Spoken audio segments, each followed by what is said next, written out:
আসসালামু আলাইকুম বন্ধুরা, বিদেশি উচ্চশিক্ষা এবং স্কলারশিপের একটি গুরুত্বপূর্ণ আপডেট ভিডিওতে আপনাদের সবাইকে স্বাগত জানাচ্ছি। বাংলাদেশের অনেক ডিসেবলড শিক্ষার্থী রয়েছেন বা ভিন্নভাবে সক্ষম শিক্ষার্থী রয়েছেন যারা স্বপ্ন দেখেন বিদেশি উচ্চশিক্ষার। অনেকেই চিন্তা করেন দেশের বাইরে আমি ডিসেবিলিটি নিয়ে পড়াশোনা করতে পারবো কিনা, আমিও যদি দেশের বাইরের একটি বিশ্ববিদ্যালয় থেকে ডিগ্রি অর্জন করতে পারতাম, কনভোকেশনের সেই ক্যাপ মাথায় দিতে পারতাম, এমন অনেকেই হয়তোবা চিন্তা করেন বা কল্পনা করেন বা স্বপ্ন দেখেন। কিন্তু অনেকেই মনে মনে ভেবে নেন যে হয়তো আমাদের এই ডিসেবিলিটি নিয়ে দেশের বাইরে পড়াশোনা করার কোনো সুযোগ নেই। বন্ধুরা, আপনাদের এই চিন্তাটি ভুল। পৃথিবীর অনেক বিশ্ববিদ্যালয়ে রয়েছে, বলতে পারেন বেশিরভাগ বিশ্ববিদ্যালয়ে যারা ডিসেবিলিটি রয়েছে তাদের খুব ভালো সুযোগ সুবিধা দিচ্ছে এবং তারাও উচ্চশিক্ষা নিতে পারবে। শুধুমাত্র উচ্চশিক্ষা নয়, বরঞ্চ স্কলারশিপের দরজাও ওপেন করেছে। তাদের কাছে আপনার এই সীমাবদ্ধতা কোনো বাধা নয়, বরঞ্চ তারা চায় আপনার মেধা দিয়ে আপনি সামনের দিকে এগিয়ে যাবেন তাদের হেল্প নিয়ে। আজ আপনাদের জানাবো কিভাবে ডিসেবিলিটি অর্থাৎ শারীরিকভাবে যারা ভিন্নভাবে সক্ষম তারা কিভাবে দেশের বাইরে উচ্চশিক্ষা নিতে পারে, আর শুধু উচ্চশিক্ষা নয় বরঞ্চ কিভাবে স্কলারশিপ পেয়ে যেতে পারেন এই বিষয় নিয়ে আলোচনা করব। বন্ধুরা, বাংলাদেশ থেকে যারা শারীরিকভাবে বা মানসিকভাবে কিছু কিছু ক্ষেত্রে ডিসেবলড যারা বা ডিসেবিলিটি রয়েছে এমন শিক্ষার্থীরা দেশের বাইরে উচ্চশিক্ষা নিতে পারবেন, এতে কোনো সমস্যা নেই। পৃথিবীর প্রায় সকল দেশই তাদের অ্যাডমিশনের ব্যবস্থাও রয়েছে এবং স্কলারশিপের সুযোগও রয়েছে এবং তাদের জন্য ডেডিকেটেড স্কলারশিপও রয়েছে। বিশেষ করে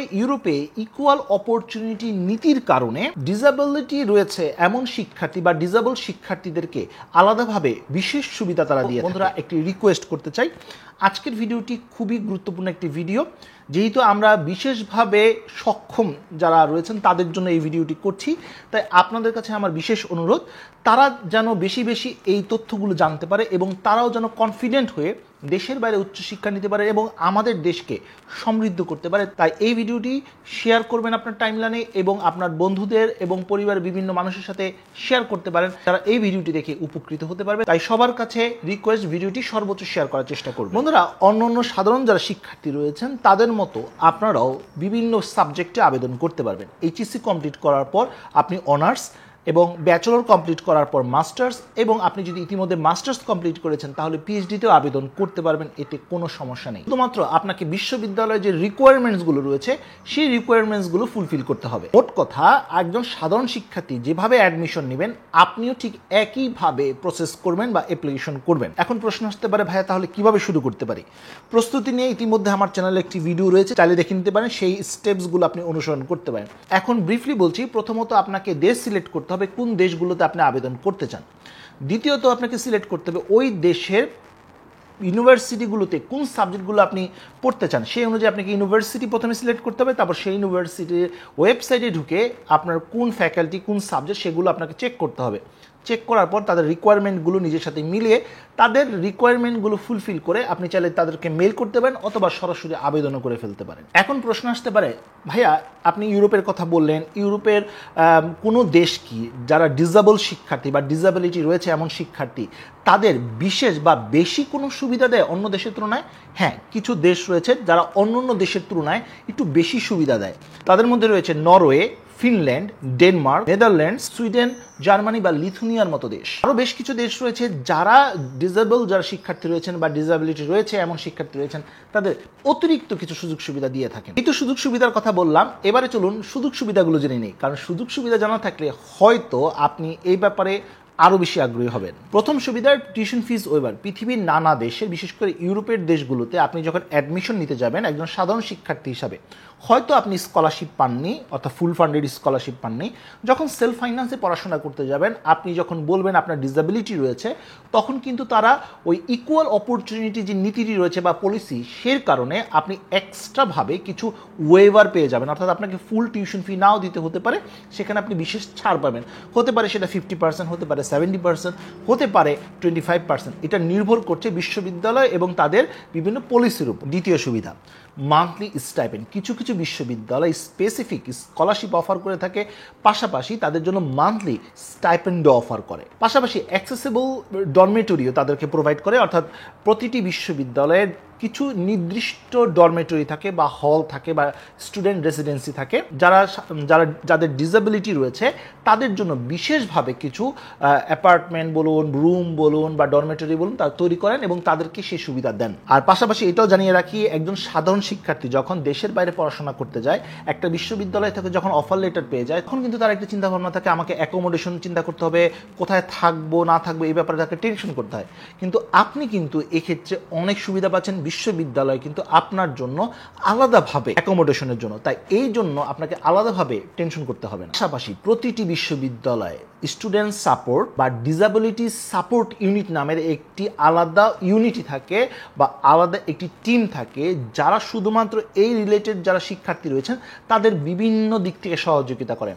তাদের জন্য ডেডিকেটেড কিছু মানুষ নিযুক্তই করা থাকে, অর্থাৎ তাদেরকে ক্লাস নোটস নেওয়া, ক্লাসে যাওয়া আসা বিভিন্ন ক্ষেত্রে হেল্প করে থাকেন। শুধু তাই না, আপনি যখন এয়ারপোর্ট থেকে নামবেন এবং এয়ারপোর্ট থেকে আপনার অ্যাকোমোডেশন পর্যন্ত, অর্থাৎ আপনার ডরমেটরি পর্যন্ত আপনার নিয়ে যাওয়াও তাদের দায়িত্ব থাকে।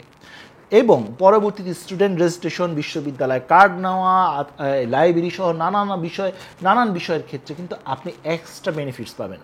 এবং আপনাদেরকে জানিয়ে রাখি, পৃথিবীর প্রতিটি বিশ্ববিদ্যালয়ে লাইব্রেরি বলুন, বিশ্ববিদ্যালয় বলুন, সেখানে যারা ডিসেবল শিক্ষার্থী তারা সহজে যেন সেখান থেকে উঠে সহজে যেন চলাফেরা করতে পারেন, সেইভাবে কিন্তু ডিজাইন করা রয়েছে বিল্ডিংগুলো। এক্সাম যখন হবে সেক্ষেত্রে আপনি এক্সট্রা সুবিধা পাবেন, সময় পাবেন, আপনাকে অতিরিক্ত সময় দেওয়া হবে,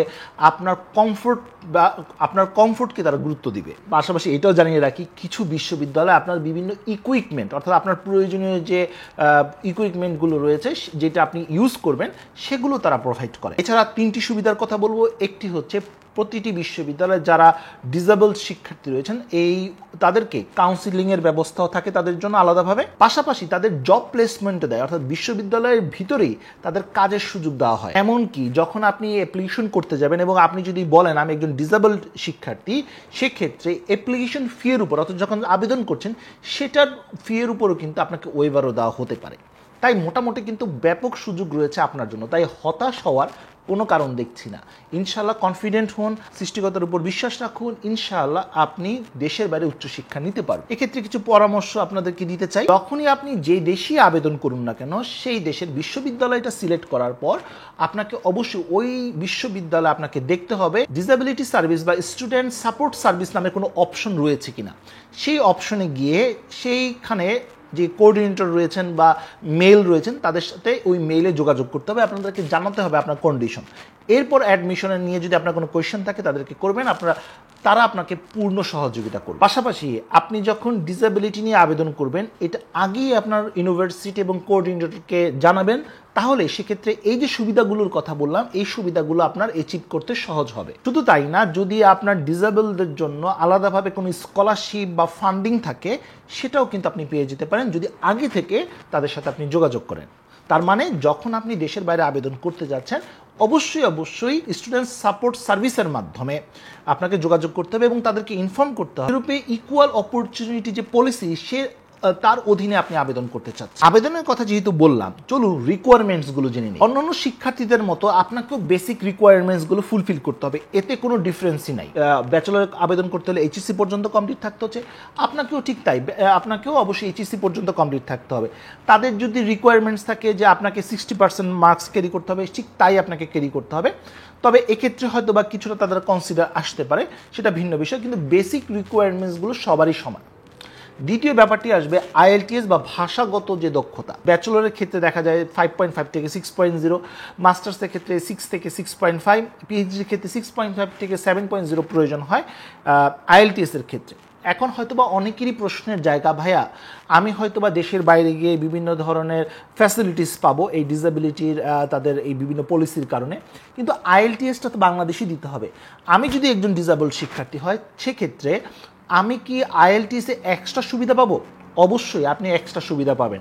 আপনি হয়তোবা এই ব্যাপারটি আগে কোনো দিন খোঁজ নেননি, এই জন্য হয়তোবা আপনার মধ্যে একটি ভুল ধারণা রয়েছে যে বাংলাদেশের যে IELTS পরীক্ষা আয়োজন করা হয় সেখানেও কিন্তু আপনি এক্সট্রা বেনিফিটস পাবেন যদি আপনি ডিসেবলড হয়ে থাকেন। প্রশ্ন আসতে পারে কী কী সুবিধা পাবো? আপনারা নিশ্চয়ই স্ক্রিনে দেখতে পাচ্ছেন, এটা হচ্ছে ব্রিটিশ কাউন্সিলের ওয়েবসাইট। এই ওয়েবসাইটে আসার পর আপনারা দেখতে পাচ্ছেন special arrangements for your IELTS exam in Bangladesh. এখানে কিন্তু যারা ডিসেবল শিক্ষার্থী তাদের জন্য বিভিন্ন সুবিধার কথা উল্লেখ করা হয়েছে। আপনি যদি IELTS পরীক্ষা দিতে চান ডিসেবিলিটি নিয়ে, সেক্ষেত্রে আপনাকে 6 সপ্তাহ আগে তাদেরকে অফিসিয়ালি জানাতে হবে। এমনকি এই স্পেশাল অ্যারেঞ্জমেন্টের মধ্যে কী কী ইনক্লুড রয়েছে, যেমন ব্রেইল পেপার রয়েছে, স্পেশাল IELTS লিসনিং CD রয়েছে আপনাদের জন্য বিশেষভাবে, রয়েছে lip reading version of the listening test এবং enlarge print of speaking task card in Braille. অর্থাৎ আপনার জন্য আপনার যে প্রবলেম সেই প্রবলেম অনুযায়ী বা ডিসেবিলিটি অনুযায়ী তারা আপনাকে সুবিধা দিবে। তার মানে IELTS এর ক্ষেত্রেও কিন্তু আপনি এক্সট্রা বেনিফিটস পাচ্ছেন। এছাড়া অন্য যে বেসিক রিকোয়ারমেন্টসগুলো সেগুলো আপনাকে ফুলফিল করতে হবে। যেহেতু ডকুমেন্টসের কথা বললাম, চলুন বন্ধুরা ডকুমেন্টসগুলো জেনে নিই, অর্থাৎ কী কী ডকুমেন্টস আপনাকে তৈরি করতে হবে। বন্ধুরা, বিভিন্ন বিশ্ববিদ্যালয়ে আবেদন করার ক্ষেত্রে একটা ডকুমেন্টস একদমই কমন, সেটি হচ্ছে আপনার পাসপোর্ট বা NID। এটা প্রয়োজন হবে, তাই পাসপোর্টটা করিয়ে নিন। আর পাসপোর্ট এখন 10 বছরের মেয়াদি হয়ে থাকে, তাই করলে কিন্তু আপনার বিভিন্ন সুবিধা আপনি পেয়ে যাবেন। দ্বিতীয় যে কাগজটি আপনার প্রয়োজন হবে, আপনার সার্টিফিকেট, আপনার মার্কশিট এবং আপনার টেস্টিমোনিয়াল। অবশ্যই এগুলোর ইংরেজি ভার্সনগুলো প্রয়োজন হবে আপনার SOP অর্থাৎ স্টেটমেন্ট অফ পারপাস, সেখানেও আপনার ডিসেবিলিটির ব্যাপারে আপনি অবশ্যই ইনফর্ম করবেন। প্রয়োজন হবে আপনার রেফারেন্স লেটার, এবং সেখানেও আপনার যিনি রেকমেন্ড দিচ্ছেন তাকেও কিন্তু এই ব্যাপারটাকে উল্লেখ করতে বলবেন এবং কনসিডারে আনতে বলবেন। পাশাপাশি IELTS বা TOEFL বা ডুওলিঙ্গো বা যে কোনো ভাষার টেস্ট যেটা প্রয়োজন হয়। এরপর রয়েছে ECA অর্থাৎ এক্সট্রা কারিকুলার অ্যাক্টিভিটিস, CV রয়েছে, এক্সপিরিয়েন্স সার্টিফিকেট বা অন্য যদি কোনো আপনার সার্টিফিকেট বা কোনো অ্যাচিভমেন্ট বা কোনো ধরনের অ্যাওয়ার্ড থেকে থাকে সেগুলো আপনি চাইলে যুক্ত করে দিতে পারেন। এগুলো হচ্ছে বেসিক কিছু ডকুমেন্টস যেগুলো সব ক্ষেত্রেই প্রয়োজন হয়। এছাড়া আপনার জন্য বিশেষ কিছু গুরুত্বপূর্ণ ডকুমেন্টস রয়েছে এবং এই ডকুমেন্টসগুলো খুবই গুরুত্বপূর্ণ বন্ধুরা, এবং এটার উপর আপনাকে অবশ্যই ফোকাস দিতে হবে, না হলে কিন্তু এই যে সুবিধার কথাগুলো বললাম এগুলো কিন্তু আপনারা পাচ্ছেন না। প্রথম যে ডকুমেন্টসটা প্রয়োজন হবে সেটা হচ্ছে আপনার মেডিকেল সার্টিফিকেট, যেটা সরকার অনুমোদিত কোনো সরকারি হাসপাতাল থেকে আপনাকে অবশ্যই সংগ্রহ করতে হবে। সিভিল সার্জন অফিস থেকেও আপনার অ্যাটাস্টেড করিয়ে নেওয়া ভালো, এবং এই সার্টিফিকেটের মধ্যে অবশ্যই আপনার ডিসেবিলিটির ধরন দিতে হবে, অর্থাৎ আপনার শ্রবণগত সমস্যা রয়েছে কিনা বা বাকগত সমস্যা রয়েছে কিনা বা আপনার অন্য কোনো দৃষ্টিগত কোনো সমস্যা রয়েছে কিনা এটা স্পেসিফিকভাবে সেখানে লেখা থাকবে। পাশাপাশি আপনার এই ডিসেবিলিটি কত শতাংশ রয়েছে সেটাও সেখানে উল্লেখ থাকাটা জরুরি, এবং এটা আপনার দৈনন্দিন কাজে কতটুকু প্রভাব ফেলছে সেটাও কিন্তু একজন ডাক্তার সেটা আপনার সার্টিফিকেটে উল্লেখ করে দিবেন। পাশাপাশি যে ডাক্তার দিচ্ছেন এটা ইস্যু করছেন তার সিল, সই, স্বাক্ষর প্রয়োজন হবে। শুধু তাই না, এই ডকুমেন্টসটা রিলেটেড যে মন্ত্রণালয় রয়েছে সেখান থেকে অ্যাটাস্টেড করিয়ে তারপর ফরেন মিনিস্ট্রি থেকে অবশ্যই অ্যাটাস্টেড করিয়ে নেবেন, যেটা পরবর্তীতে আপনাকে অনেক বেশি হেল্পফুল হবে এবং আপনার ডকুমেন্টসটা অনেক বেশি ভ্যালিড হবে। দ্বিতীয় যে ডকুমেন্টসটা আপনার অতিরিক্ত প্রয়োজন হবে সেটা হচ্ছে ডিসেবিলিটি সার্টিফিকেট। মূলত বাংলাদেশের সমাজসেবা যে অধিদপ্তর রয়েছে সেখান থেকে মূলত এই সার্টিফিকেটটি দেওয়া হয়ে থাকে। সর্বশেষ যে বিষয়টি প্রয়োজন হবে সেটি হচ্ছে আপনার মেডিকেল রিপোর্ট। আপনি যদি হুইল চেয়ার ব্যবহার করে থাকেন সেক্ষেত্রে আপনার মোবিলিটি যে রিপোর্ট রয়েছে সেটা প্রয়োজন। যদি আপনার দৃষ্টিগত কোনো সমস্যা থেকে আই স্পেশালিস্টের কোনো রিপোর্ট প্রয়োজন হবে। যদি আপনার শ্রবণগত কোনো সমস্যা থেকে থাকে সেক্ষেত্রে হিয়ারিং যে রিপোর্ট রয়েছে সেই রিলেটেড কোনো রিপোর্ট আপনার অবশ্যই এটার সাথে সংযুক্ত করতে হবে। আর মনে রাখবেন প্রতিটি ডকুমেন্টস কিন্তু ভেরিফাইড হতে হবে, না হলে কিন্তু পরবর্তীতে আপনি সমস্যায় পড়তে পারেন। এবার আসি স্কলারশিপ নিয়ে আলোচনা। বন্ধুরা, ইউরোপ, আমেরিকা বা কানাডার বিভিন্ন দেশ, বিশেষ করে ইউরোপের দেশগুলোতে যারা ডিসেবলড শিক্ষার্থী রয়েছেন তাদের কিন্তু নানা ধরনের সুযোগ সুবিধা দেয়, এবং পপুলার যে স্কলারশিপগুলো রয়েছে সেখানেও কিন্তু তাদের অনেক সুযোগ সুবিধা দিয়ে থাকে।